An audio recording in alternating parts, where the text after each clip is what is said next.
Tapi ternyata Nabi sebelum meninggal dunia berwasiat kepada Umar bin Khattab, ya Umar, kalau kamu ketemu dengan seseorang yang datang dari Yaman, pernah punya penyakit kulit, disembuhkan oleh Allah, tertinggal sisa penyakit kulitnya sebesar uang dinar di belakang punggungnya, datangnya dari Yaman, tidak pernah keluar dari negerinya dan wilayahnya karena merawat ibunya, maka mintalah doa darinya wahai Umar. Sesungguhnya antara dia dengan surga tidak ada, sesungguhnya dia dengan Allah tidak ada hijab. Apapun yang diminta olehnya selalu dikabulkan oleh Allah. Umar.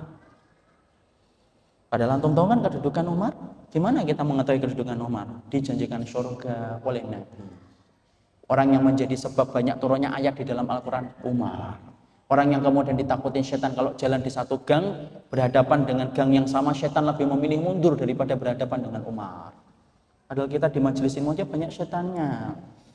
Asalnya nggak ngantuk kan? Ini Umar.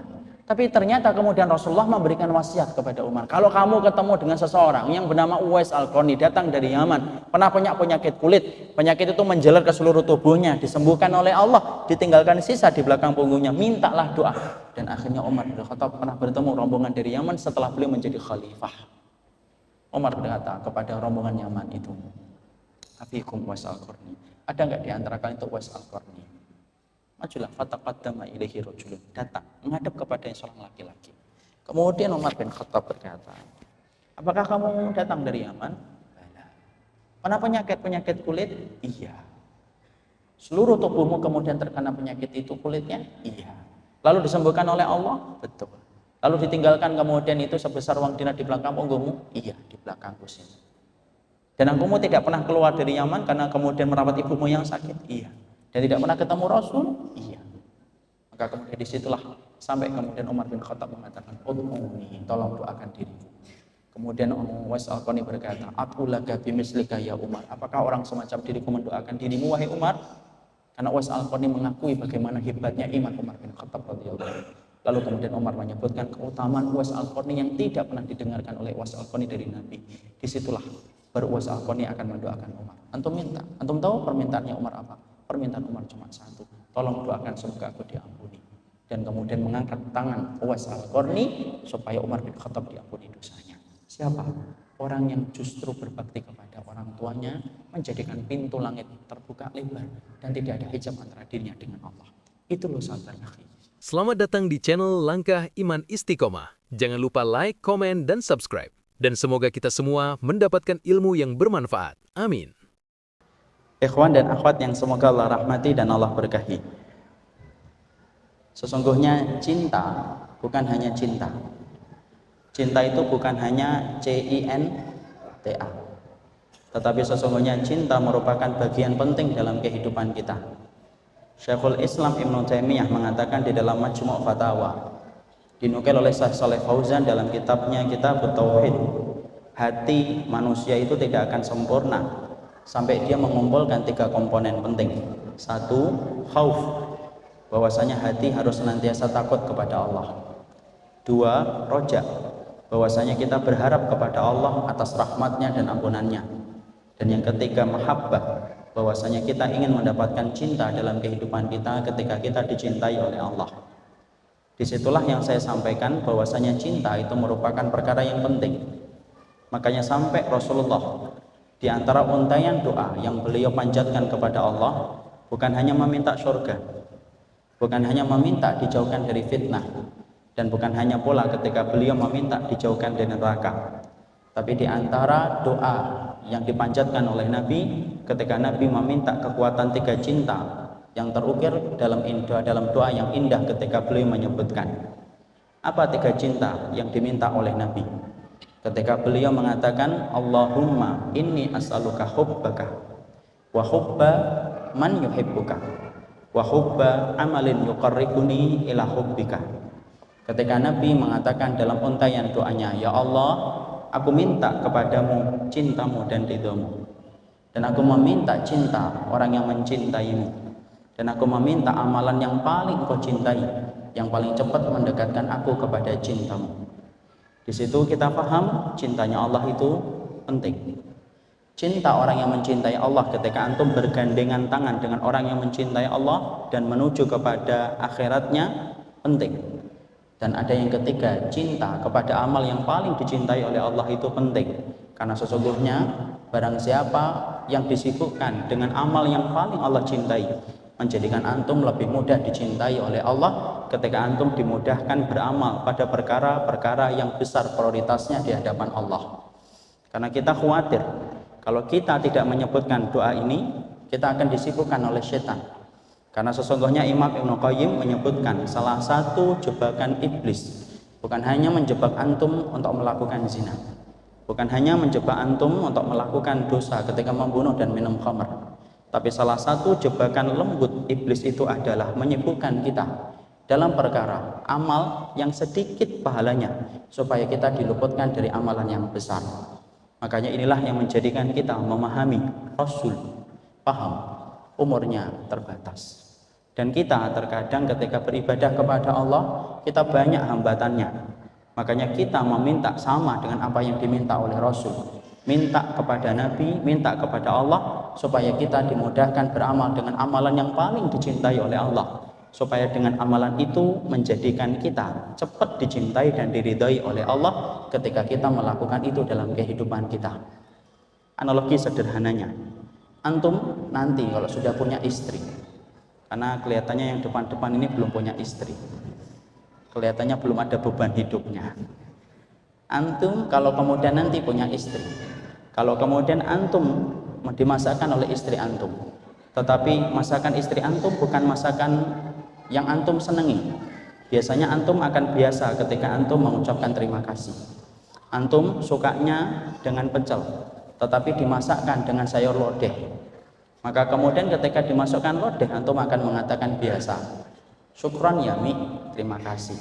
Karena apa? Dimasakkan lodeh. Ketika antum dimasakkan rames, antum biasa. Apalagi dimasakkan gudeg, sudah bosan. Karena kemudian antum orang Jogja.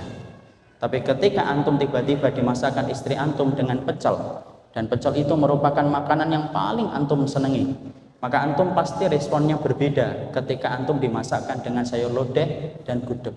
Pasti antum akan betul-betul ekspresinya itu istimewa. Masya Allah, pecel ya Mi? Iya. Syukron banget ya.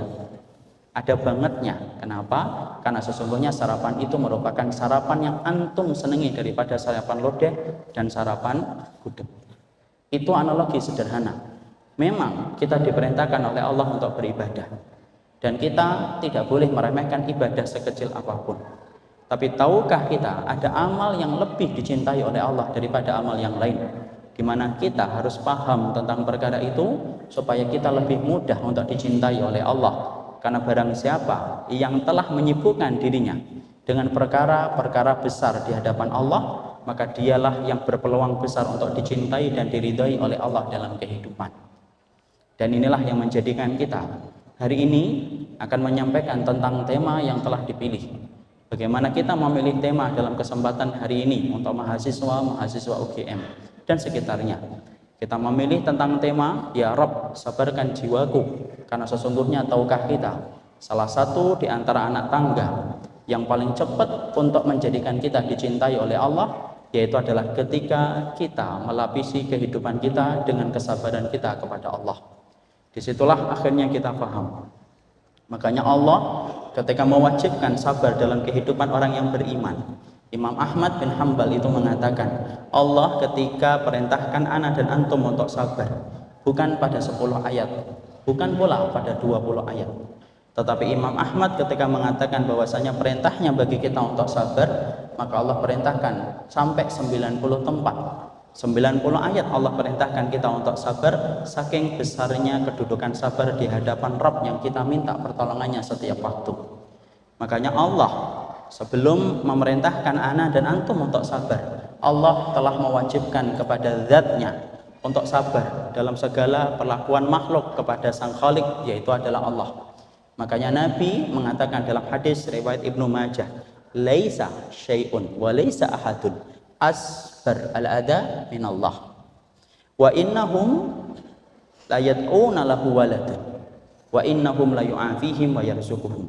Makanya Rasulullah SAW sampai mengatakan bagaimana menggambarkan sifat sabarnya Allah ketika Rasulullah itu bersabda, Tidak ada zat yang paling sabar di atas alam semesta ini kecuali adalah Allah.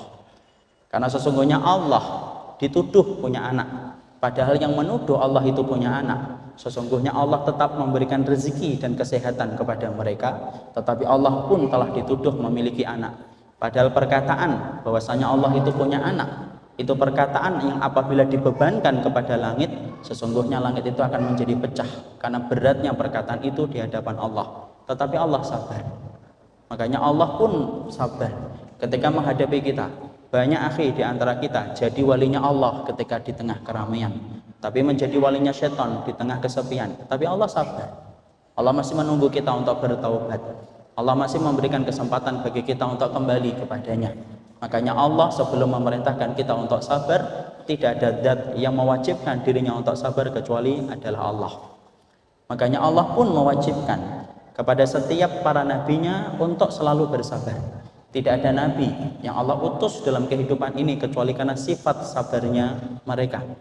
Dan sesungguhnya apa bedanya nabi dengan para mubalik dan dai hari ini? Bukan karena ilmunya semata, tetapi sesungguhnya istimewanya nabi dan para rasul di atas kita. Walaupun sehebat apapun hari ini dai ketika menyampaikan, ada ribuan orang yang kemudian datang, tetapi tidak akan mampu mengalahkan keutamaan nabi ketika mereka bersabar.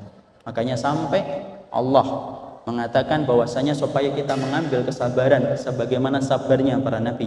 Fasbir kama sabara ulul azmi minar rasul. Sabarlah kalian orang yang beriman sebagaimana sabarnya para nabi dari ulul azmi ketika menjalankan akidah, ketika menjalankan risalah dari Allah. Makanya sampai kita dapatkan hikmah. Kenapa para nabi rata-rata mereka itu menggembala kambing? Didapatkan dalam sirah, karena sesungguhnya ternyata menggembala kambing itu merupakan bagian dari sifat untuk mendidik kesabaran para nabi. Antum perhatikan, CV-nya para nabi itu rata-rata penggembala kambing. Dan ternyata ketika Allah mengatur mereka hanya menjadi penggembala kambing sebelum menjadi rasul, bukan tanpa hikmah, bukan tanpa sebab. Tapi Allah ketika menjadikan mereka menjadi penggembala kambing, semata-mata Allah ingin menjadikan mereka bersabar. Makanya menggembala kambing itu tidak boleh diremehin. Makanya antum kalau punya bos marah-marah, suruh gembala kambing, insya Allah sabar. Karena disitulah kita mendapati bagaimana kesabaran itu memiliki kedudukan yang besar di hadapan Allah ketika kita beribadah kepadanya. Makanya sampai kita dapatkan sesungguhnya bagian dari kehidupan kita yang paling besar itu adalah sifat sabar. Makanya Umar bin Khattab radhiyallahu anhu sampai berkata, tidak ada perkara yang paling menghantarkan kita secara cepat kepada ridhanya Allah kecuali dua perkara. Satu, ketika antum bersabar, dan dua, ketika antum memiliki kesyukuran, ketika antum diberikan kesempitan, ketika diberikan kelapangan dalam hidup. Disitulah kita memahami bahwasanya sabar bukan perkara yang biasa, tetapi sesungguhnya sabar itu merupakan perkara berat di hadapan Allah ketika kita beribadah kepadanya dalam setiap titian kehidupan kita. Dan kita harus paham, tidak ada orang yang paling besar sifat sabarnya kecuali orang yang beriman. Kenapa? Karena sesungguhnya tidak ada orang yang paling besar ujiannya dalam hidup kecuali orang yang beriman. Makanya orang yang beriman adalah orang yang jauh lebih memerlukan sifat sabar dalam kehidupan. Kenapa? Antum akan tersapa dengan banyak ujian, dan sesungguhnya tidak ada ujian yang Allah berikan kecuali sifat yang mengalahkan ujian itu adalah sifat kesabaran kita. Dan kita harus paham, akhi, kenapa Allah memberikan kepada kita sifat kesabaran? Kalaulah kemudian Allah mudahkan kehidupan kita, justru malah kita bingung dari pintu mana kita akan mendapatkan pahala kesabaran kalau semuanya itu digampangkan oleh Allah dalam kehidupan kita. Makanya orang yang beriman harus paham kenapa orang yang beriman lebih membutuhkan sabar daripada mereka yang tidak beriman. Karena antum ketika sudah mengikrarkan hidup antum, menetapkan bandul kehidupan antum dan kompas kehidupan antum menuju ke surga, antum berada pada tempat penjara dunia ini. Dan namanya hukuman. Sesungguhnya tempat penjara memang tidak enak. Makanya kalau ada penjara enak itu justru malah penjahatnya nanti tidak ingin untuk kemudian keluar. Dan dunia ini penjara bagi orang yang beriman, maka butuh dengan kesabaran. Kenapa sih orang yang beriman itu diberikan ujian itu banyak dalam kehidupan? Supaya ana dan antum ketika banyak diberikan ujian, kita tidak sabar hidup. Ketika kita akhirnya tidak sabar untuk menanti akhiratnya, kangen kepada kehidupan akhirat, dan kita tidak takut kematian. Ketika kita paham dengan kematian itu kita akan bertemu dengan apa yang telah kita usahakan dalam kehidupan. Disitulah butuhnya kesabaran kita. Makanya Allah sebutkan di dalam surat Al-Asr, bagaimana di dalam surat Al-Asr Allah menyebutkan kepada kita bahwasanya menutup surat Al-Asr dengan sebuah ayat, wa tawasau bil haqqi wa tawasau bis sabr. Allah menyampaikan saling menasihati di dalam kebenaran dan saling menasihati di dalam kesabaran. Kenapa Allah menutup kata sabar itu menjadi penutup paling akhir setelah kita diperintahkan untuk memberikan nasihat terhadap kebenaran? Karena banyak orang, akhi, menyampaikan kebenaran, berjalan di atas kebenaran, tapi belum tentu dia mampu sabar. Makanya Allah menutup surat Al-Asr dengan kata sabar, karena puncak dalam kehidupan kita adalah ketika kita memiliki sifat kesabaran dalam hidup. Karena sesungguhnya Allah menginginkan kita sebagai orang yang beriman ditimpakan ujiannya itu banyak, ditimpakan musibahnya itu banyak, supaya Allah melihat di antara kita siapa yang bersabar dan siapa yang tidak bersabar dalam hidupnya. Disinilah kita paham, ikhwan.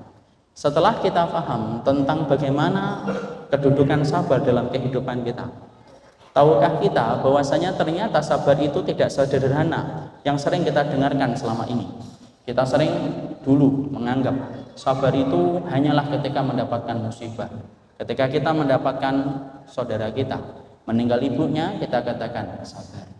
Ataupun sabar ketika antum mendapatkan teman antum daftar ke salah satu fakultas yang dia inginkan, ternyata tidak diterima, kita mengatakan sabar.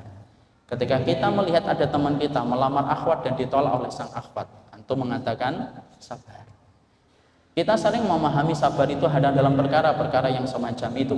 Padahal kalau kita membuka lembaran-lembaran di antara warisan para ulama, kita akan dapatkan, ikhwan, bahwasanya sabar itu bukan hanya dalam perkara musibah dan ujian, tapi ternyata sabar itu spektrumnya sangatlah luas, dimensinya sangatlah luas, dan inilah yang akan kita bahas, kesabaran ketika kita meminta kepada Rabb yang kita sembah. Ya Rabbku, sabarkanlah jiwaku dalam perkara yang Engkau bebankan dalam kehidupan kita. Disinilah kita paham.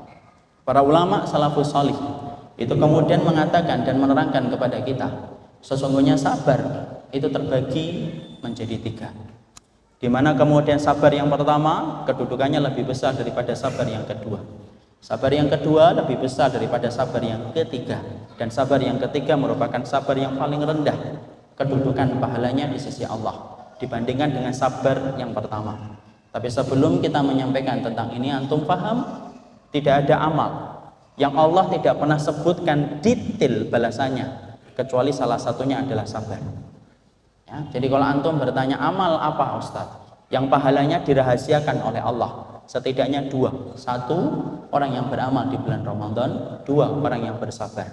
Makanya kalau antum membaca di dalam surat Az-Zumar ayat yang ke-10, Allah menyampaikan innama yuwaffas sabiruna ajruhum bighairi hisabin. Makanya Allah kemudian menerangkan di dalam surat Az-Zumar ayat yang ke-10, sesungguhnya kami sempurnakan pahala orang yang bersabar, pahala mereka adalah pahala yang tiada batas, bi ghairi hisabin, tanpa batas. Kenapa Allah tidak detailkan balasannya? Padahal Allah itu kalau memerintahkan kita terhadap satu ibadah, biasanya Allah detailkan balasannya. Antum perhatikan, setiap ayat memerintahkan kita satu ibadah dan setiap sunnah memerintahkan kita satu ibadah. Biasanya antum akan lihat detailnya Allah menerangkan balasan. Contoh, antum diperintahkan untuk sholat syuruk, pahalanya apa? Persis sebagaimana orang yang melaksanakan umrah. Nabi berkata, man sholal ghadati fi jama'atin summa qa'ada yadkurullaha hatta tatlu'a fihi syamsu summa sholat rak'ataini kutiba lahu ka'ajri umratin. Siapa yang sholat subuh berjamaah, duduk berzikir sampai matahari terbit, dia sholat 2 rakaat, maka dia mendapatkan pahala umrah secara sempurna. Allah detailkan balasannya. Antum ketika diperintahkan untuk kemudian sedekah, sedekah itu Allah detailkan balasannya, akhi. Sedekah itu kemudian mampu untuk kemudian memadamkan api neraka. Antum ketika diperintahkan untuk kemudian zikir sore dan zikir pagi, Allah detailkan balasannya. Antum mendapatkan pahala sebagaimana membebaskan 4 budak. Antum sedekah didetailkan balasannya 700 kali lipat. Bahkan sampai antum berjihad sekalipun yang merupakan puncak amalan Islam, Allah detailkan balasannya. Antum mendapatkan 70 bidadari. Di situ kita mendapati semua rata-rata amal ibadah diceritakan oleh Allah detail balasannya. Tapi kenapa ketika Allah menceritakan sabar, Allah tidak pernah detailkan balasannya? Apakah mendapatkan sebagaimana pahala haji? Allah tidak sampaikan. Apakah mendapatkan pahala sebagaimana mendapatkan bidadari? Allah tidak katakan. Apakah akan mendapatkan pahala sebagaimana dikali lipat 700 kali lipat sebagaimana sedekah? Allah tidak katakan. Apakah dikali lipat 10 kali lipat setiap hurufnya sebagaimana kita membaca Al-Quran? Allah tidak sampaikan. Allah cuma mengatakan pahala bagi orang yang sabar. Pahala orang yang sabar, pahala mereka tiada batas. Kenapa Allah rahasiakan? Karena besarnya penantian pahala bagi orang yang bersabar dalam hidupnya. Makanya antum perhatikan ikhwan. Makanya analogi sederhananya kan, kalau antum dapatkan ada seorang suami yang akan memberikan hadiah kepada istri. Kalau hadiahnya itu biasa, itu pasti dari awal sudah bocor. Apa hadiah itu? Sang suami mempersiapkan hadiah bagi istrinya itu apa? Contohnya, makan gudeg. Itu biasanya dari awal itu sudah bocor. Hadiahnya apa sih, Bi? Makan gudeg, makan gudeg. Es tehnya jangan nambah, 1 gelas saja. Itu akan bocor dari awal. Kenapa? Hadiahnya gudeg. Kalaupun dirahasiakan, tidak surprise. Gudeg, alah gudeg surprise. Kenapa? Karena kemudian cuma gudeg. Tapi beda ketika ada seorang suami ketika akan mempersiapkan hadiah bagi istrinya dan hadiahnya mahal, itu pasti suaminya mampu merahasiakan sampai detik-detik hadiah itu diberikan. Setiap istrinya nanya, hadiahnya apa mas? Rahasia. Kalau hadiahnya apa? Mobil, misalkan harganya 600 juta. Walaupun ini susah sekali ya diberikan hadiah kayak gini. 600 juta. Setiap istrinya nanya, hadiahnya apa mas? Rahasia, tunggu tanggal mainnya.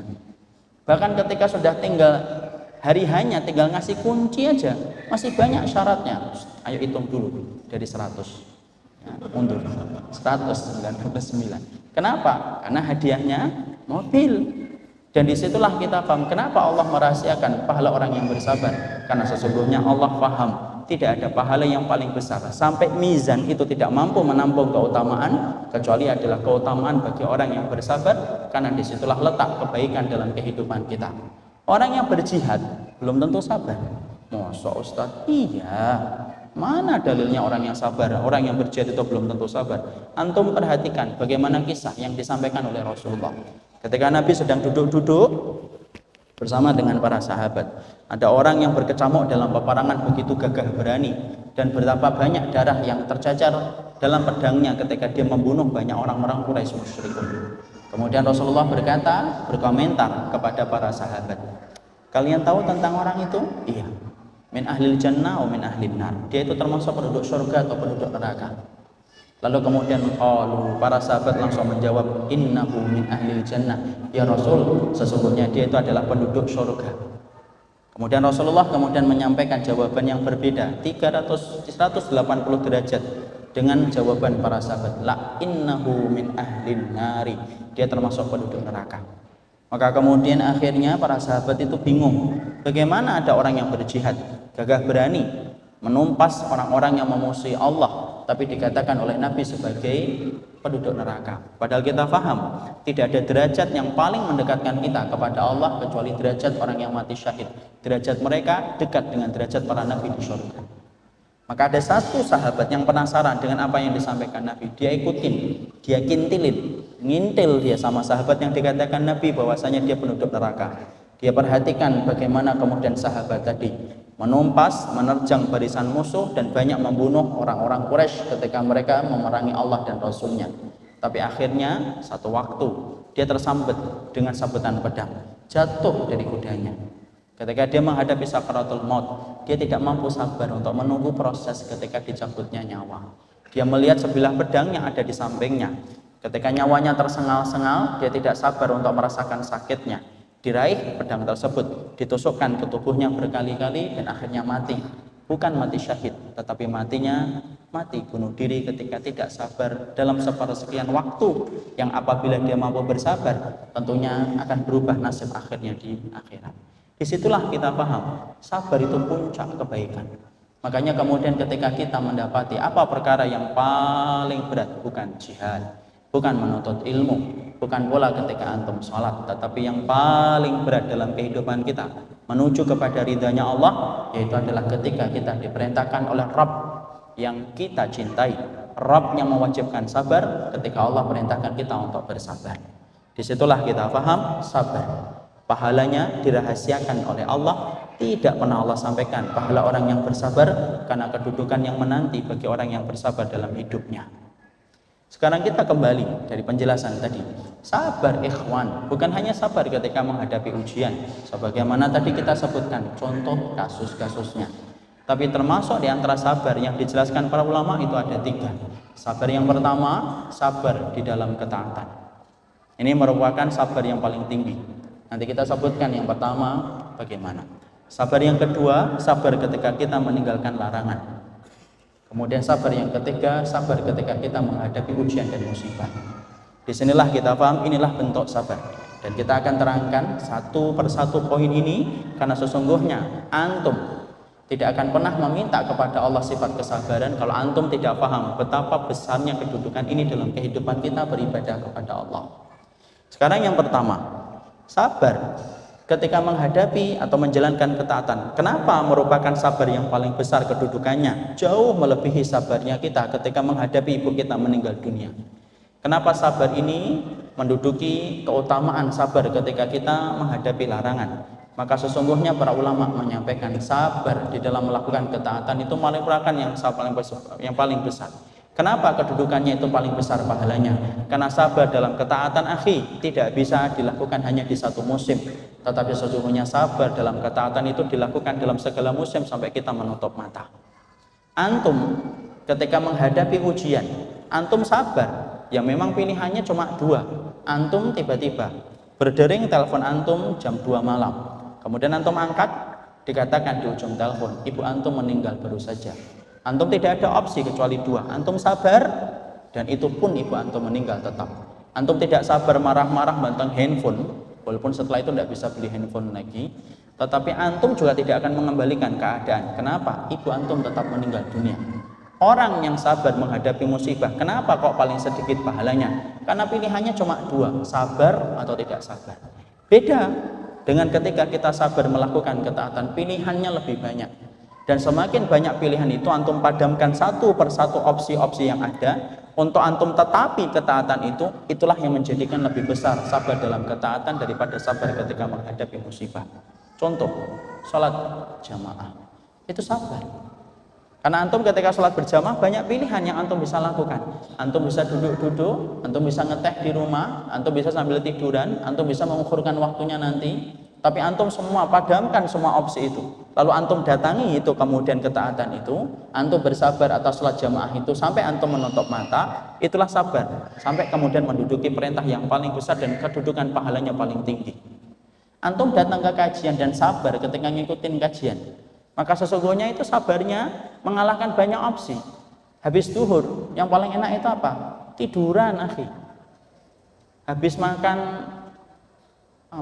makan kotokan tahu, kemudian antum minum teh hangat, tiduran. Antum bisa rehat, antum bisa ketemu teman-teman, antum bisa kemudian searching kemana-mana ketika antum ingin nonton kemudian di dunia maya. Tapi antum tinggalkan semua itu, kemudian antum datang ke sini, antum memadamkan semua opsi itu. Dan itulah yang menjadikan sabar dalam ketaatan itu menduduki pahala yang begitu besar di hadapan Allah. Kenapa? Sabar dalam ketaatan itu merupakan perkara yang paling besar pahalanya di sisi Rabb yang kita sembah. Sabar dalam taat ikhwan. Sekarang kita buka. Sabar dalam ketaatan itu pintunya banyak. Ya. Maka kemudian kita tidak menyebutkan satu persatu sabar dalam ketaatan. Tapi yang jelas bahwasanya ada perkara-perkara yang harus kita pahami bahwasanya di situ dibutuhkan sifat kesabaran yang ekstra. Dan sesungguhnya di situ kita akan mendapatkan pahala yang sangat berlimpah. Ketika saya menyebutkan contoh 2 saja, bukan berarti saya menafikan kesabaran-kesabaran dalam ketaatan-ketaatan yang tidak saya sebutkan. Tetapi saya sebutkan contoh hanya 2 karena keterbatasan waktu dan hanyalah mengambil contoh. Apa sabar yang kemudian membutuhkan dalam ketaatan itu? Contohnya apa, Ustaz? Ada 2 perkara yang ingin saya sampaikan di sini sebelum kita membahas poin yang kedua.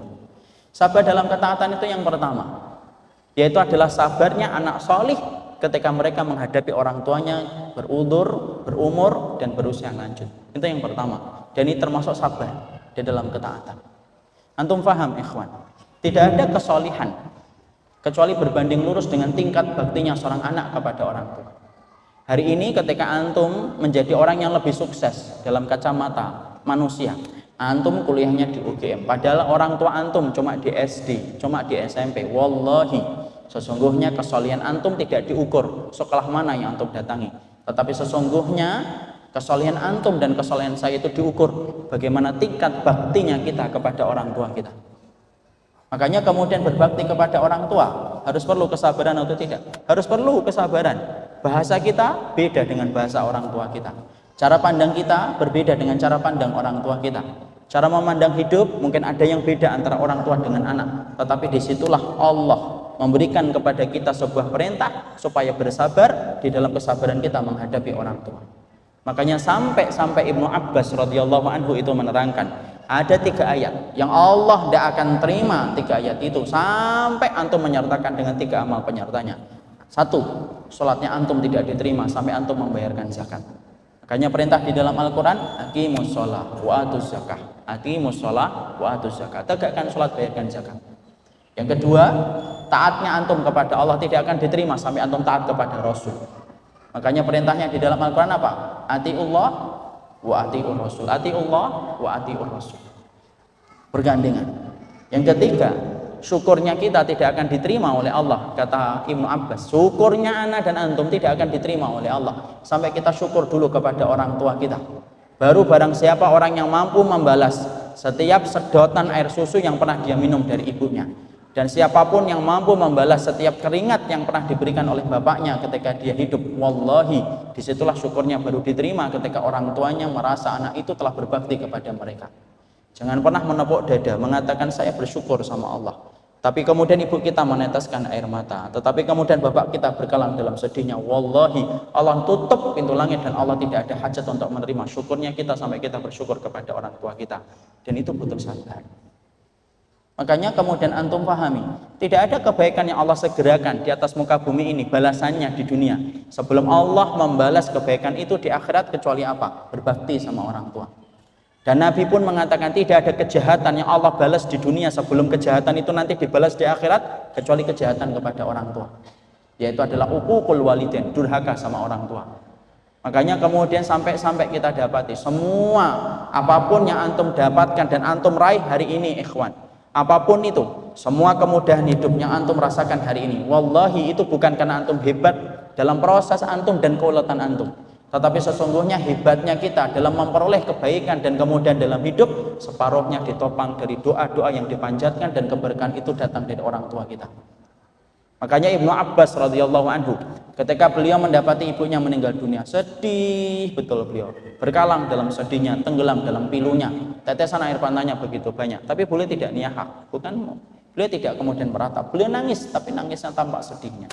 Ketika ditanyakan kepada Ibnu Abbas radhiyallahu anhu, apa sih yang menjadikan antum begitu tangisnya meledak-ledak ketika kemudian menghadapi ibu antum yang meninggal dunia?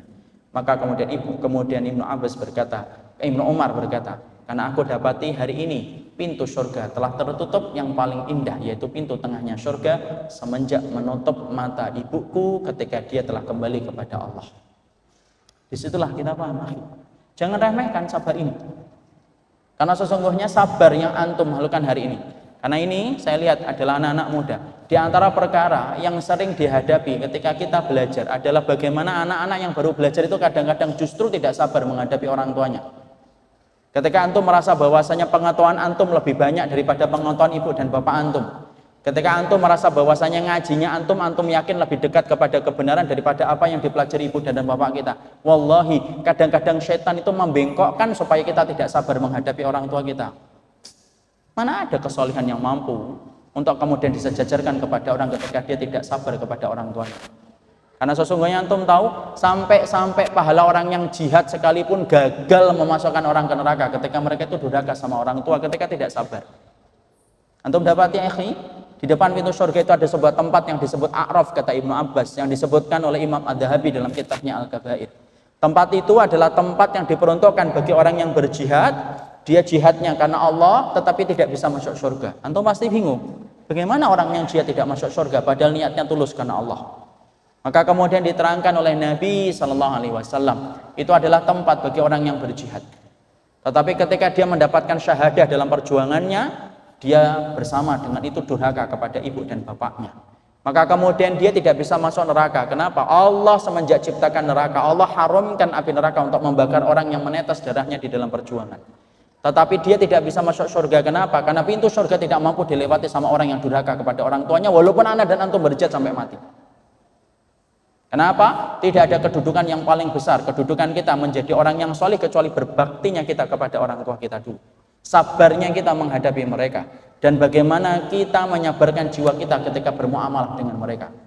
Bahkan saking besarnya pahala ini menanti bagi orang yang sabar menghadapi orang tuanya, ikhwan. Ana sampaikan, sampai Allah samakan kedudukan orang kafir dan orang muslim hanya di satu posisi. Dalam banyak posisi Allah bedakan. Antum kalau mendapati pedagang kafir, ada pedagang muslim. Wallah, beli pedagang muslim dulu akhi, dengan niatan untuk kemudian al-wala, mendahulukan saudaranya muslim daripada orang kafir.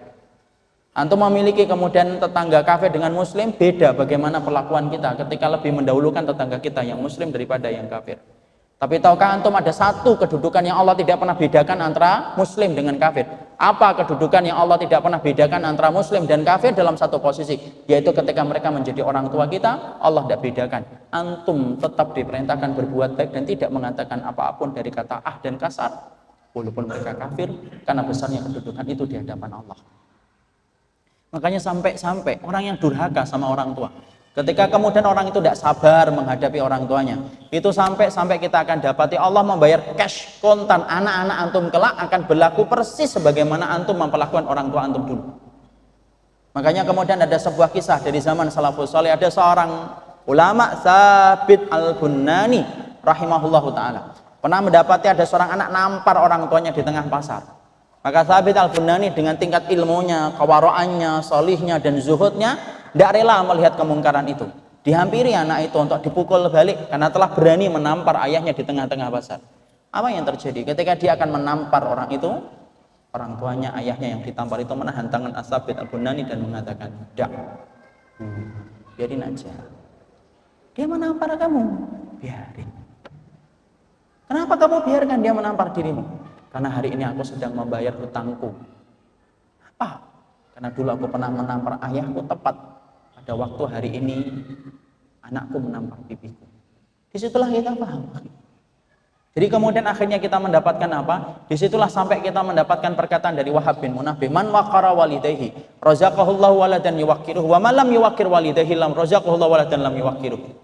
Makanya sampai Wahab bin Munabbih rahimahullahu ta'ala, salah seorang di antara ulama salafus salih itu sampai berkata, siapapun yang hormat sama orang tuanya, taat sama orang tuanya, bakti sama orang tuanya, Allah akan ngasihkan dia dengan anak yang hormat kepadanya persis sebagaimana dia dulu hormat kepada orang tuanya. Sebaliknya barang siapa anak yang kemudian dia durhaka sama orang tua, apapun alasan antum tidak dibenarkan oleh syariat untuk itu. Siapapun orang anak yang kemudian durhaka kepada orang tuanya, Allah akan kasihkan balasan cash kontan. Allah akan kasihkan anak yang juga durhaka kepada antum persis sebagaimana antum dulu durhaka kepada orang tuanya. Makanya inilah yang menjadi hal yang pertama. Ini penting, ikhwan. Saya sampaikan kenapa saya pilih tema ini, karena sesungguhnya dunia anak-anak remaja itu kadang-kadang ketika dipenuhi dengan idealisme, mendapatkan ilmu yang baru, komunitas yang baru, kadang-kadang kemudian kita menjadi orang yang terkadang lebih arogan daripada apa yang telah dimiliki oleh orang tua kita. Wallahi akhi, sesungguhnya majelis ilmu yang antum ikuti sebanyak apapun itu, kalau hanya menjadikan antum kasar kepada orang tua, wallahi ilmu itu tidak akan pernah barokah di hadapan Allah. Kenapa? Sabar itu di antara sabar yang menempati puncak ketinggian dalam ketaatan kita. Ketika sabar itu apa? Sama orang tua. Bukan berarti kita membenarkan apa yang salah, enggak. Sabar itu bukan membenarkan yang salah, tapi ngerti kapan berkata dan kapan harus diam. Kapan ngerti harus memberikan nasihat dan kapan harus mengganti metode nasihat. Karena banyak orang yang tidak sabar. Baru ngamalin sunnah 1, 2, lalu kemudian kita mendapatkan ini, ngomong ketus sama orang tua kita. Dan kadang-kadang ngomongnya orang tua saya awam dan jahil, Ustaz. Kayak antum sudah pinter aja. Padahal kemudian kita tahukah mungkin orang tua kita hari ini belum paham, ikhwan, disebabkan kita ini dulu merepotkan hidup mereka sampai menjadikan mereka itu tidak sempat untuk kemudian datang ke kajian, sampai menjadikan mereka tidak sempat untuk membuka Al-Quran dan mempelajari hadis. Disebabkan apa? Antum yang nongol duluan di dalam rahimnya dan menjadikan mereka itu belum paham agama. Kenapa kita buru-buru kemudian menyalahkan? Gak sabar sama orang tua kita. Ini sabar yang pertama. Banyak ikhwan-ikhwan pondok gitu ya, santri gitu. Bahasa Arab baru hadihi gitu. Keluar-keluar udah nyala-nyalain orang tuanya. Bapak sih enggak bisa hadihi. Padahal juga baru hadihi tok, enggak ada yang lain. Tapi kemudian kita sudah menistakan orang tua kita seakan-akan orang tua kita itu di bawah kita dan kita lebih paham. Dan ketika kita menyampaikan, kita tuh maunya dipahami tanpa berusaha untuk memahami mereka. Akhi, orang tua kita kalaupun pernah jatuh dalam salahnya tuh paham dong. Mereka hidup pada zaman yang beda dengan zaman kita. Makanya kesabaran yang harus kita berikan itu apa? Wallahi, kesabaran yang paling penting yaitu adalah kesabaran ketika kita menghadapi orang tua kita apapun pelakuan itu. Kenapa? Kesolihan pribadi itu berbanding lurus dengan tingkat baktinya kita dan sabarnya kita menghadapi orang tua kita. Bahkan sampai saya pernah baca satu tulisan dari satu grup, saya tidak ngerti tapi dikatakan dalam informasi BC tersebut, dikatakan ini bukan orang muslim. Sampai ada komunitas etnis tertentu, itu kemudian ada salah satu di antara mereka tuh membuat tulisan. Tulisan itu broadcast sampai saya kemudian mendapatkan tulisan itu. Ada yang menarik dari perkataan dia. Saya melihat komunitasku, mereka tidak beriman loh ini, tidak muslim. Aku melihat teman-temanku, tidaklah mereka dijadikan rezeki mereka lancar, kecuali disebabkan karena aku mendapati mereka memperlakukan orang tua mereka kayak raja, rezeki mereka kayak raja. Dan tidaklah aku melihat sebaliknya, ada orang tuaku, ada melihat teman-temanku, ada yang gagal, bangkrut, terlilit utang, terlilit hukum, pidana, terlilit dengan perempuan dan akhirnya menjadi masalah. Tidaklah aku melihat orang itu di antara temanku yang akhirnya rezekinya seret, kecuali karena dia memperlakukan orang tuanya sebagaimana pembantu, maka kemudian akhirnya rezekinya pun sebagaimana pembantu. Ada orang kafir. Makanya sampai kita dapatkan Ibnu Abbas itu berkata, sampai kebaikan kepada orang tua, sekalipun kepada orang tua, kalaupun itu dilakukan sama orang kafir kepada orang tuanya yang kafir, Allah tetap memberikan balasan kepada anak itu. Walaupun balasan Allah bagi orang kafir terbatas di dunia, tidak berkelanjutan dalam kehidupan di akhirat, tapi Allah tetap berikan. Saking apa? Besarnya kedudukan kita ketika bersabar menghadapi mereka. Ini yang pertama. Makanya Masya Allah ikhwan, inilah yang menjadikan kita kemudian harus mengukur. Kalau antum ingin diukur bagaimana tingkat antum dalam kebaikan ketika mempelajari tauhid dan mempelajari sunnah, tidak usah jauh-jauh. Mengukur keberkahan ilmu antum ketika antum telah belajar tauhid, melalang buana dalam satu kajian ke kajian berikutnya. Antum ukur diri antum di hadapan Allah sebagaimana antum ukur kedudukan antum di hati orang tua antum dulu. Kalau enggak, susah kita mengukur bagaimana keberkahan ilmu kita. Makanya inilah yang menjadikan kita sabar. Ya Rabb, sabarkan jiwaku ketika menghadapi orang tua.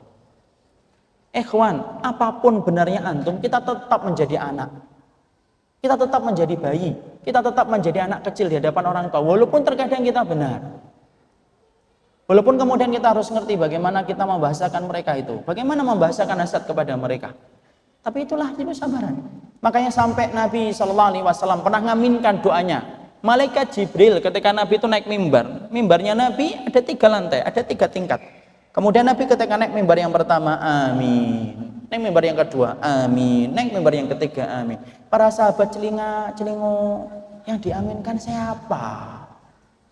Kemudian para sahabat mereka bertanya kepada Nabi, ya Rasulullah, yang kau aminkan apa ya Rasulullah? Aku mengaminkan permintaan laknat dari malaikat Jibril kepada orang yang melakukan 3 perkara. Apa yang kau aminkan ya Rasulullah? 1, Jibril berkata, ragima anfu man adraka abawahi indal kibari falam yadkhulil jannah.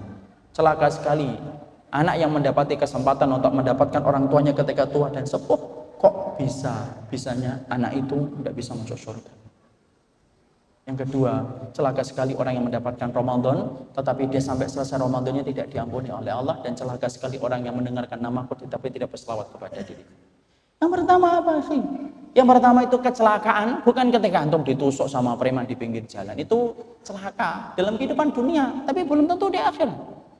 Tapi orang yang celaka dalam kehidupan dunia dan akhirat, yaitu adalah ketika mereka diberikan kesempatan menjumpai bapak dan ibunya, tua, sepuh, berkurang penglihatannya, pendengarannya. Lalu kemudian dengan itu antum tidak bisa masuk surga. Makanya antum gagal memahami bagaimana keutamaan Uwais Al-Qarni di hadapan para sahabat. Antum tahu kan ada seorang tabi'in Uwais Al-Qarni, tidak pernah ketemu Rasul. belum pernah berjumpa dengan Nabi. Tapi ternyata Nabi sebelum meninggal dunia berwasiat kepada Umar bin Khattab, ya Umar, kalau kamu ketemu dengan seseorang yang datang dari Yaman, pernah punya penyakit kulit, disembuhkan oleh Allah, tertinggal sisa penyakit kulitnya sebesar uang dinar di belakang punggungnya, datangnya dari Yaman, tidak pernah keluar dari negerinya dan wilayahnya karena merawat ibunya, maka mintalah doa darinya wahai Umar. Sesungguhnya antara dia dengan surga tidak ada, sesungguhnya dia dengan Allah tidak ada hijab. Apapun yang diminta olehnya selalu dikabulkan oleh Allah. Umar. Padahal antum tahu kan kedudukan Umar? Gimana kita mengetahui kedudukan Umar? Dijanjikan surga oleh Nabi. Orang yang menjadi sebab banyak turunnya ayat di dalam Al-Quran, Umar.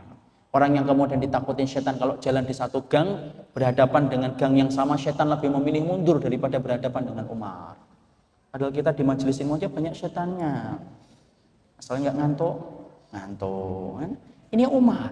Tapi ternyata kemudian Rasulullah memberikan wasiat kepada Umar. Kalau kamu ketemu dengan seseorang yang bernama Uwais Al-Qarni, datang dari Yaman, pernah punya penyakit kulit, penyakit itu menjalar ke seluruh tubuhnya, disembuhkan oleh Allah, ditinggalkan sisa di belakang punggungnya, mintalah doa. Dan akhirnya Umar bin Khattab pernah bertemu rombongan dari Yaman setelah beliau menjadi khalifah. Umar berkata kepada rombongan Yaman itu, Afikum Uwais Al-Qarni, ada nggak di antara kalian itu Uwais Al-Qarni? Majulah, fataqaddama ilaihi rajulun, datang menghadap kepada seorang laki-laki. Kemudian Umar bin Khattab berkata, apakah kamu datang dari Yaman? Pernah penyakit kulit? Iya. Seluruh tubuhmu kemudian terkena penyakit itu kulitnya? Iya. Lalu disembuhkan oleh Allah? Betul. Lalu ditinggalkan kemudian itu sebesar uang dinar di belakang punggungmu? Iya, di belakangku sini. Dan kamu tidak pernah keluar dari Yaman karena kemudian merawat ibumu yang sakit? Iya. Dan tidak pernah ketemu Rasul? Iya. Maka kemudian disitulah sampai kemudian Umar bin Khattab mengatakan, Ud'uni, tolong doakan diriku. Kemudian Uwais Al-Qarni berkata, Aqulaka bimislika ya Umar, apakah orang semacam diriku mendoakan dirimu wahai Umar? Karena Uwais Al-Qarni mengakui bagaimana hebatnya iman Umar bin Khattab radhiyallahu anhu. Lalu kemudian Umar menyebutkan keutamaan Uwais Al-Qarni yang tidak pernah didengarkan oleh Uwais Al-Qarni dari Nabi. Disitulah baru Uwais Al-Qarni akan mendoakan Umar. Antum minta, antum tahu permintaannya Umar apa? Permintaan Umar cuma satu, tolong doakan semoga aku diampuni. Dan kemudian mengangkat tangan Uwais Al-Qarni supaya Umar bin Khattab diampuni dosanya. Siapa? Orang yang justru berbakti kepada orang tuanya, menjadikan pintu langit terbuka lebar dan tidak ada hijab antara dirinya dengan Allah. Itu loh sahabat akhi. Makanya sampai kemudian ada orang yang datang kepada Ibnu Abbas mengatakan saya berzina, saya membunuh. Kemudian datang ke Ibnu Abbas, dia telah melakukan dosa besar. Ibnu Abbas kemudian ketika saat itu mendapatkan curahan hati orang itu. Orang itu berkata, apa ada pintu yang bisa menjadikan terhapus segala dosa-dosaku yang begitu besar? Dijawab Ibnu Abbas, ada. Punya ibu atau enggak? Sudah meninggal dunia. Punya bibi? Punya. Babi. Kamu kemudian berbaktilah kepada bibimu untuk menggantikan ibumu. Disitulah kamu akan dihapuskan dosa-dosanya. Di situ ikhwan. Makanya Masya Allah, kebaikan hidup kita terletak bagaimana kesabaran kita menghadapi orang tua. Disitulah di antara puncak nomor pertama, sabar dalam ketaatan itu yang pertama, yaitu adalah sabar ketika kita menghadapi orang tua kita. Poin yang kedua, sabar dalam ketaatan. Sabar dalam ketaatan dalam poin yang kedua itu apa? Sabar dalam ketaatan itu yang kedua adalah sabar ketika kita mendapatkan kebenaran. Sabar ketika mendapatkan kebenaran. Karena banyak orang yang ketika mendapatkan kebenaran, dia datang ke kajian, mendapatkan kebenaran, akhirnya dia paham. Maka sesungguhnya yang paling berat ketika sudah mendapatkan ilmu itu apa? Istiqomah. Itu yang paling berat. Makanya ayat yang paling banyak memutihkan rambutnya Nabi itu apa? Ayat yang memerintahkan istiqamah, fastaqim kama umirta. Wa man taba ma'aka wa la tatghaw. Wahai Muhammad, sabarlah kamu, istiqomahlah kamu terhadap apa yang kami perintahkan bersama dengan orang yang bertobat dan janganlah kamu melampaui batas. Sabar yang kedua, ikhwan. Ketika kita meminta kepada Allah itu apa? Sabar kalau kita sudah mendapatkan ilmu. Karena ternyata mendapatkan kebenaran itu akan mengundang banyak ujian dalam kehidupan kita. Berapa banyak ikhwan orang yang dulunya ketika sebelum ngaji hidupnya itu gampang aja. Tapi setelah kemudian dia mendapatkan ilmu, duduk di majelis ilmu, kemudian akhirnya mengkaji, akhirnya kemudian dia memahami apa yang terjadi. Maka banyak perkara yang harus dia tinggalkan, di mana dia sebelum dia datang ke kajian, justru kemudian dia biasa melakukan itu dan kemudian merasa tidak ada apa-apa dalam hidupnya. Tapi setelah mendapatkan ilmu, dia paham, di situ dia harus meninggalkan. Makanya disitulah kita paham. Sabar mendapatkan ilmu itu bukan sabar ketika kita duduk di majelis ilmunya saja. Tapi sabar ketika mendapatkan ilmu, menempati posisi yang tinggi dalam kehidupan kita beribadah sama Allah itu kenapa? Karena sabar dalam ilmu itu konsekuensinya sepanjang masa, selama hayat digandung badan. Berapa banyak orang yang gagal akhi ketika mendapatkan kebenaran? Masa Ustaz? Iya. Berapa banyak orang yang di awal kehidupannya berlimpah dengan iman tetapi matinya minus dari iman? Sebutkan Ustaz, Ubaidillah bin Jahsy. Bukankah kita kemudian paham siapa itu Ubaidillah bin Jahsy? Sahabat Nabi. Siapa kemudian suami istrinya? Ummu Habib. Siapa Ummu Habib itu? Anaknya Abu Sufyan, gembong orang musyrikun. Sebelum masuk Islam termasuk gembong pembesar Quraisy musyrikun bersama Abu Jahal dan Abu Lahab. Beliau masuk Islamnya ketika Fathu Mekah. Tapi ketika sebelum Fathu Mekah adalah orang yang paling membenci Nabi dan termasuk pembesarnya Quraisy. Sampai kemudian Ubaidillah bin Jahsy sama Ummu Habib hijrah ke Habasyah yang pertama, hijrah ke Habasyah yang kedua. Ikhwan. Hidupnya pada zaman Rasul. Quran diturunkan, sunnah Nabi diucapkan langsung oleh Rasul. Mukjizat dilihat langsung oleh matanya. Tapi apakah menjamin bahwasanya beliau sabar sampai di akhir hidupnya? Enggak. Ubaidillah bin Jahsy akhirnya kemudian menjadi murtad, berpindah kepada agama Nasara. Tidaklah dia mati kecuali dalam keadaan telah keluar dari agama Allah ketika tidak sabar. Di situ kita paham. Sabar yang kedua itu apa? Mendapatkan ilmu yang benar.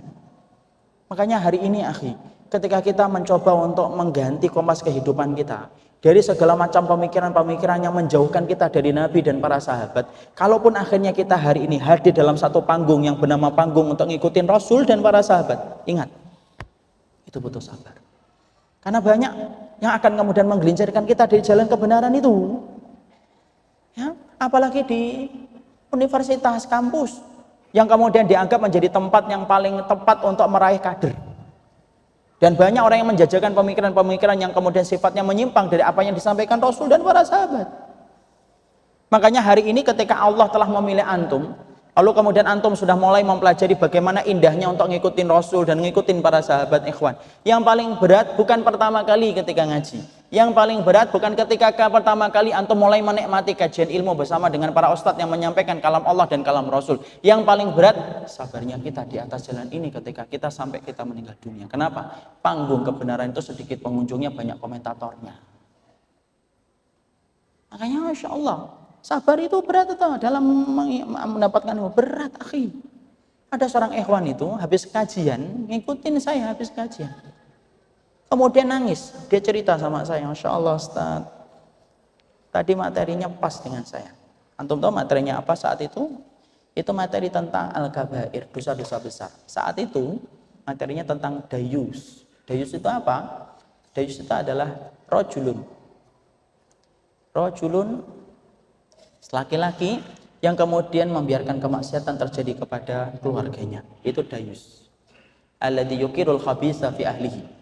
Alladzi yuqirrul khabitha fi ahlihi, yang membiarkan keburukan itu menimpa keluarganya, itu dayus. Karena apa? Antum ingat, dayus itu menimpa laki-laki, tidak wanita. Dia menimpa laki-laki. Karena kalau kemudian antum nanti punya keluarga, punya istri, punya anak, kok tidak menutup aurat, contoh kasusnya, yang pertama kali dihisab atas mereka ketika tidak menutup aurat itu siapa? Bukan antum. Bukan mereka, antum yang akan dihisab oleh Allah. Kenapa istrimu tidak menutup auratnya, tidak menutup dengan hijabnya? Kenapa? Itulah yang disebut dengan dayus.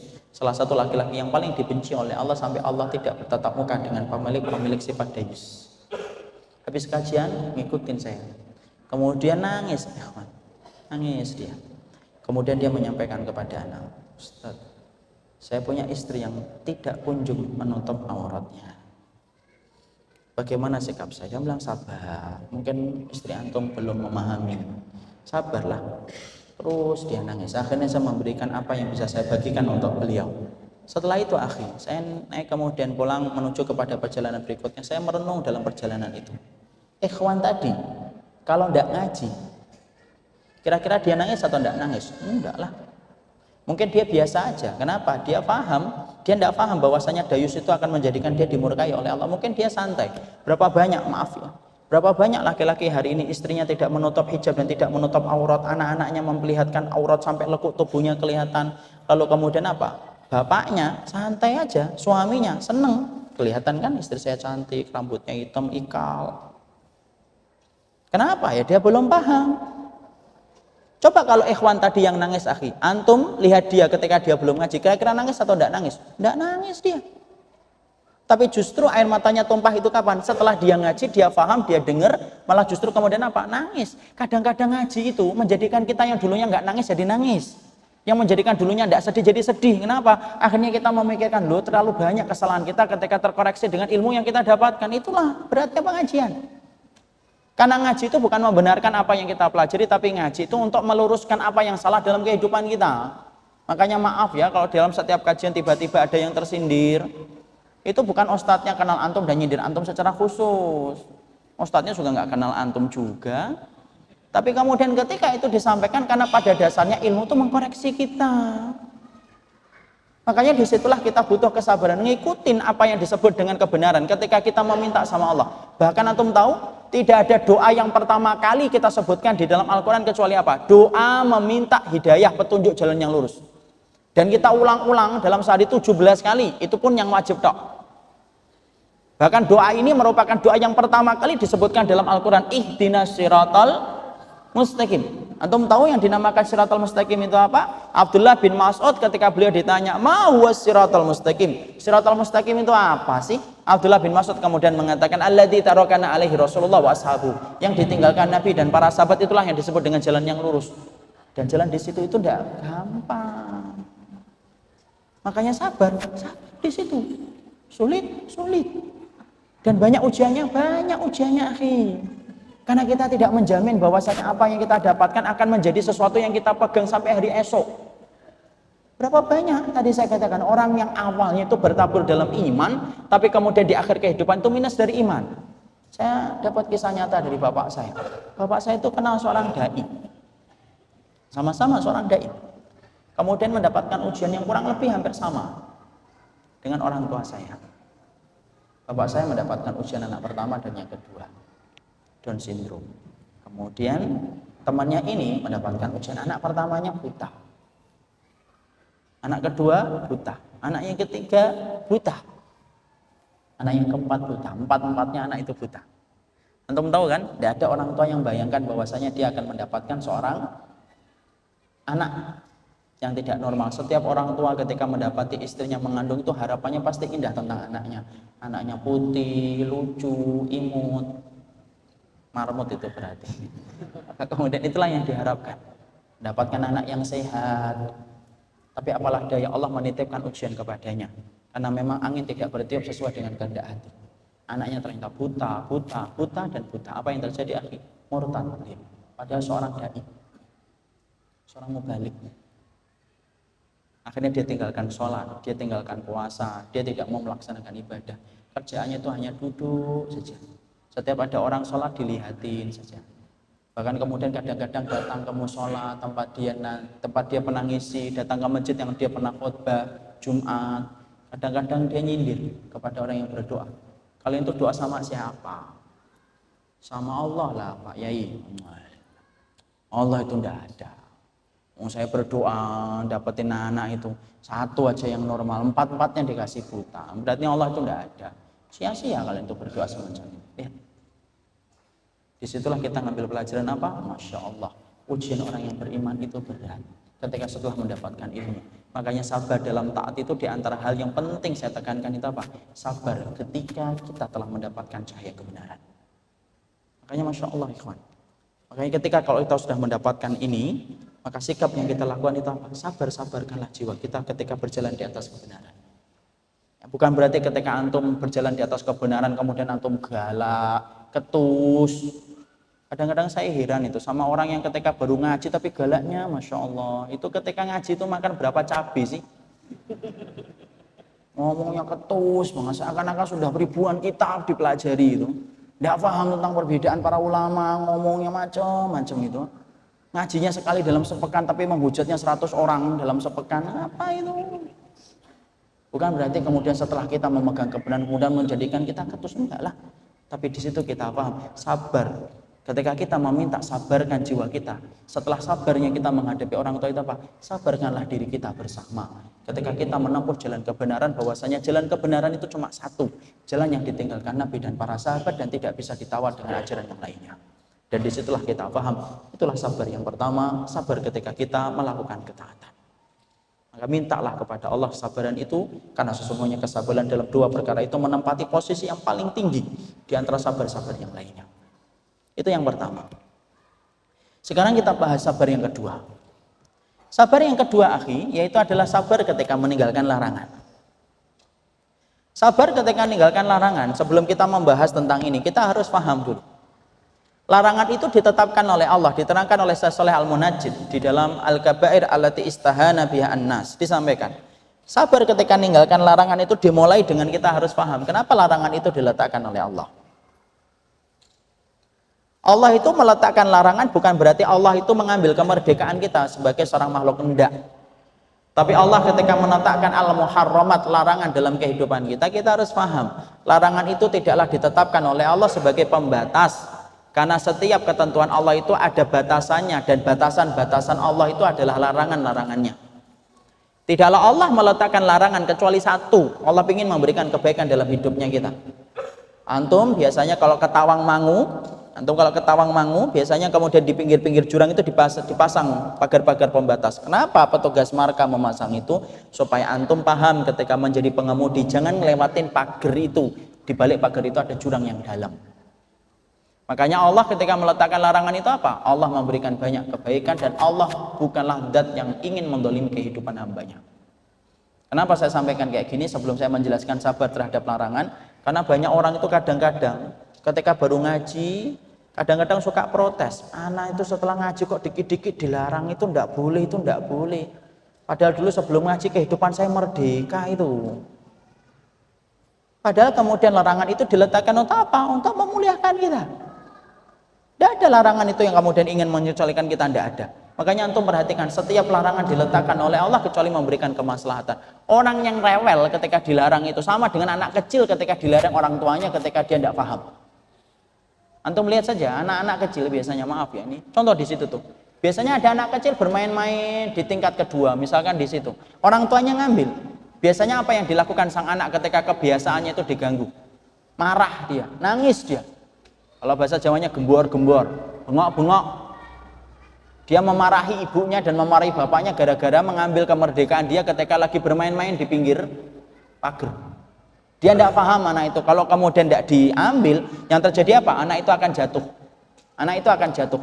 Dan anak itu kemudian akan tertimpa fatal. Akibatnya mungkin dia akan meninggal ketika jatuh dari tempat yang tinggi. Anak kalau tidak paham, rewel dia, nangis. Dan ibunya mungkin akan dipukul, ibunya akan dicakar, karena kemudian dia tidak paham tentang apa yang dimaksudkan oleh larangan ibunya. Makanya para ulama sampai mengatakan kalau ada orang yang rewel ketika dia dilarang oleh Allah, padahal larangan Allah itu jauh lebih sedikit daripada perintahnya Allah dan apa yang diperbolehkan, itu pada dasarnya kayak anak kecil ketika dilarang sama ibunya dia rewel. Makanya antum jangan rewel kalau kemudian dilarang sama Allah, karena larangan itu pasti ada kebaikan. Pasti ada kebaikan. Makanya Allah itu memberikan larangan itu untuk memuliakan kehidupan kita, dan Allah ingin melihat batas kesabaran kita.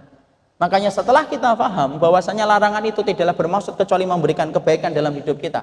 Apa sih dua perkara yang disebutkan ulama?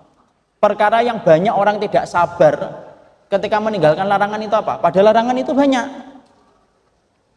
Para ulama lalu kemudian menyebutkan ada dua dosa yang paling banyak orang itu tidak mampu sabar ketika diperintahkan untuk meninggalkan larangan itu, tanpa bermaksud membatasi bahwasanya larangan itu hanya dalam dua perkara itu. Enggak, larangan banyak, akhi.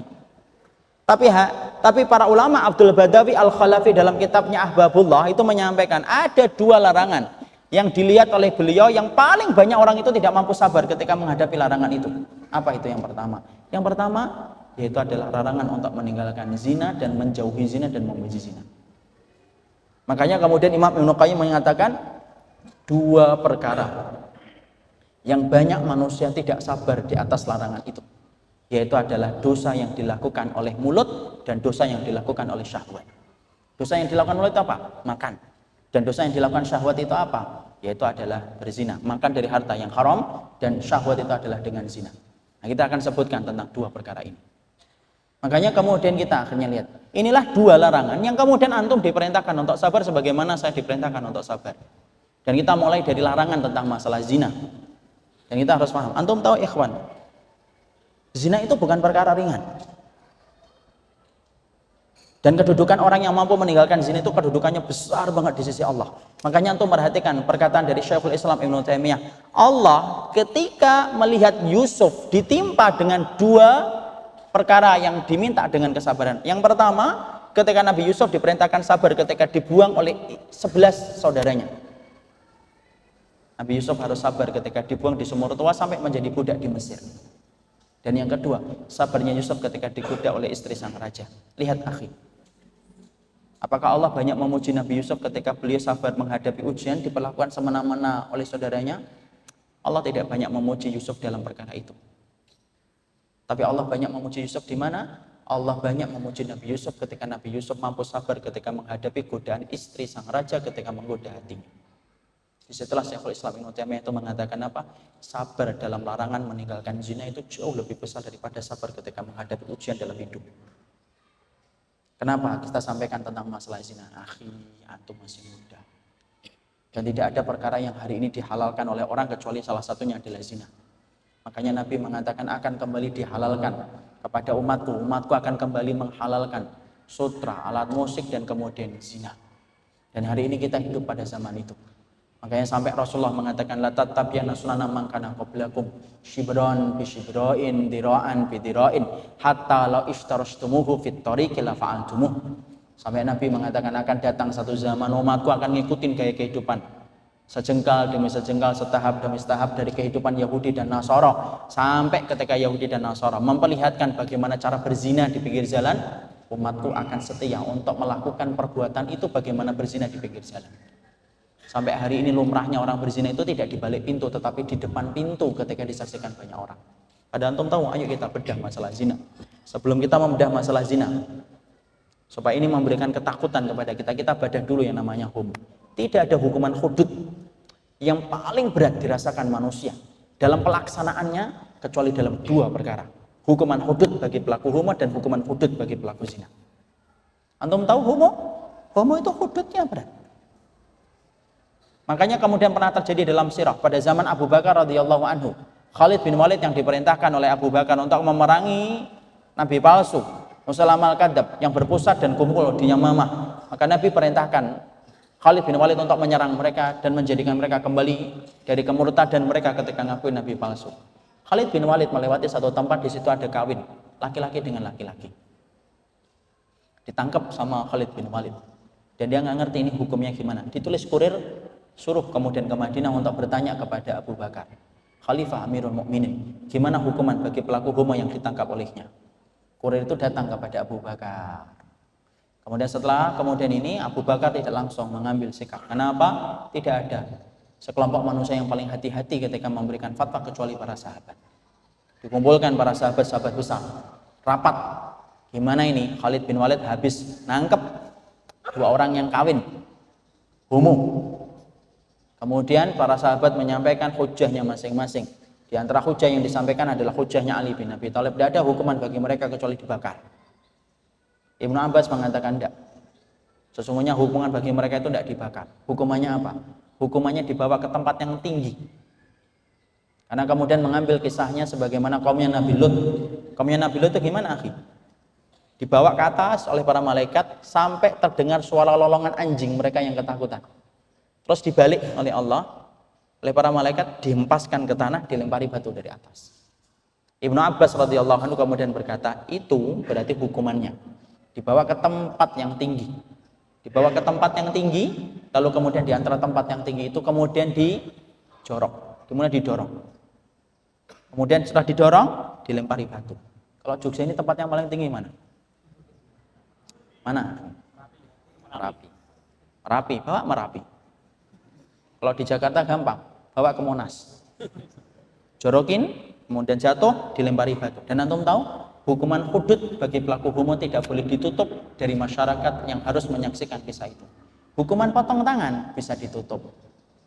Apabila keputusan ulil amri menentukan ditutup. Orang tidak boleh melihat. Hukuman kisos boleh ditutup. Yang diberlakukan kepada orang yang membunuh untuk dibunuh boleh ditutup. Tapi hukuman dua yang tidak boleh ditutup, hukuman homo dan hukuman orang yang berzina ketika dia dirajam. Maka kemudian dilemparkan dari tempat yang tinggi, dilempari batu. Kenapa semacam itu? Karena besarnya kebencian Allah kepada orang yang melakukan homo, dan tidak ada kenikmatan yang paling dibenci oleh Allah yang mengalir dalam urat syaraf manusia, kecuali salah satunya dari perbuatan ketika mendatangi sejenis. Makanya antum tidak usah nyebut itu dengan kata-kata terlalu bagus. Kaum LGBT, apa itu? Gombreng gitu aja sudah. Susah-susah. Kaum pelangi, apa pelangi itu? Tidak ada pelangi kayak gitu. Gara-gara itu saya benci pelangi nanti malah. Jadi tidak ada kayak gitu. Sudah nyebutnya apa? Homo sudah jelas. Kenapa semenjak itu seberat itu? Karena itu yang dibenci oleh Allah. Yang kedua apa? Hukuman rajam, akhi. Hukuman rajam itu berat banget. Hukuman rajam itu gimana? Syekh Utsaimin menyampaikan detail. Hukuman rajam itu bagi orang yang melakukan zina ketika dia sudah beristri dan bersuami. Dia kemudian berzina. Insyaallah. Dia ditaruh di dalam tanah, disisakan hanya kepalanya saja. Disiapkan batu. Batu yang dipersiapkan untuk merajam orang yang kemudian telah berzina ketika dia sudah beristri dan bersuami. Itu batunya tidak boleh batu yang gede. Kenapa tidak boleh batu yang gede? Supaya nggak lekas mati. Beda dengan kisos, akhi. Kisos itu ketika orang melaksanakan kisos, itu pedang yang dipakai untuk memenggal kepala orang yang dikisos itu harus tajam. Harus diperiksa itu oleh amrinya, harus meriksa tajam atau enggak. Enggak boleh pakai kemudian cutter itu 2 jam enggak putus-putus sambil kemudian makan kacang hijau di sela-selanya, enggak bisa lah. Sekali tebas putus, selesai. Itu hukuman kisos. Tapi beda dengan hukuman rajam. Kalau antum tahu, hukuman rajam itu harus ditaruh, tangannya kemudian tangannya betul-betul terkunci dengan tanah, kakinya terkunci dengan tanah. Batunya tidak boleh batu yang gede, yang sekali jatuh pecah kepala mati, tidak bisa. Tapi tidak boleh batu-batu yang kecil-kecil, kerikil-kerikil gitu. 10 hari tidak mati-mati. Tapi batu yang sedang. Kenapa batu yang sedang untuk merajam itu? Karena sesungguhnya Syekh Utsaimin menerangkan supaya orang yang berzina itu merasakan puncak penderitaan sebagaimana puncak kenikmatan yang dia rasakan ketika berzina dari ujung rambutnya sampai ujung jempol kakinya. Kenapa? Karena tidak ada dosa yang mengalirkan kenikmatan sampai urat syaraf itu mendapatkan kenikmatan yang haram itu, kecuali itu didapatkan dari zina.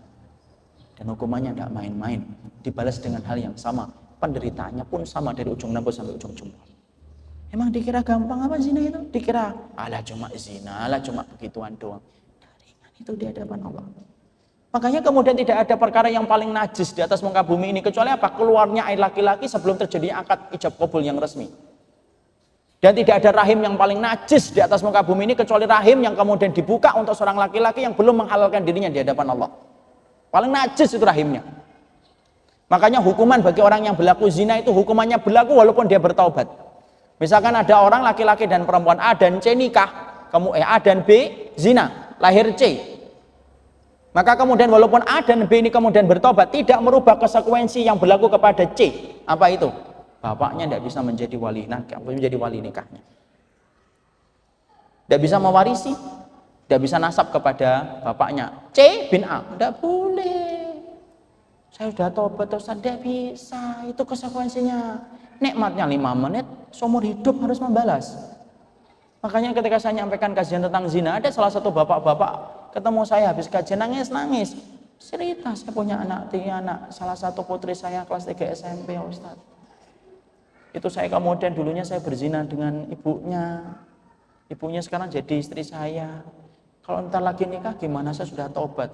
Saya mengatakan tidak bisa dirubah, Pak, mau diapain? Nangis beliau. Saya sudah tobat, saya ngerti, insya Allah moga-moga Allah terima tobatnya Bapak. Tapi hukumannya tetap berjalan. Makanya anak-anak yang kemudian dihasilkan dari tempat-tempat yang semacam itu disebutnya apa? Waladun lil firash.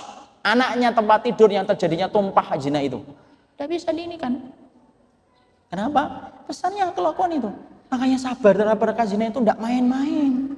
Apalagi ketika kita hidup hari ini, ketika kembali dihalalkan zina dengan bentuk kata-kata yang dihaluskan. Ada yang mengatakan hubungan pranikah lah, ada yang mengatakan ML lah, ada yang hubungannya dalam proses saling memahami fisik lah, halah sama aja lah.